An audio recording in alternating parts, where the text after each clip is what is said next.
धोंड्याच्या महिन्यानिमित्त माहूर गडावर भाविकांची मोठी गर्दी होत आहे। दरम्यान नागपूर येथील महिला भाविक माधुरी पळसेकर या आपल्या मुलीसह रेणुका मातेच्या दर्शनासाठी आल्या होत्या। दर्शन आटोपून संत गुलाबबाबा हॉटेल येथे चहा पिण्यासाठी थांबल्या असता त्या आपली पर्स टेबलावरच विसरून लॉजवर निघून गेल्या। या पर्समध्ये सोन्याचे मंगळसूत्र, महत्त्वाची कागदपत्रे आणि इतर साहित्य होते। पर्स विसरल्याचे लक्षात येताच महिला भाविक प्रचंड घाबरल्या आणि त्यांनी तातडीने गडावर येऊन चौकशी केली। हॉटेलचे संचालक तथा प्रतिष्ठित पत्रकार संजय घोगरे आणि त्यांच्या कर्मचाऱ्यांनी ती पर्स आधीच सुरक्षित ताब्यात ठेवली होती। त्यांनी नगरसेवक प्रतिनिधी राजू सौंदलकर व इतर व्यावसायिकांच्या उपस्थितीत खातरजमा करून ती पर्स सर्व साहित्यासह महिला भाविकाला सुपूर्द केली। संजय घोगरे यांनी दाखवलेल्या या प्रामाणिकपणाबद्दल रेणुका देवी मंदिर व्यवस्थापन समिती,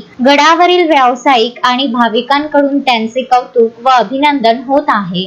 नमस्कार, मी माधवी पळसोकर, नागपूरवरून आम्ही आज इथे मंदिरात दर्शनाला आलो। दर्शन आटपून आम्ही निघालो।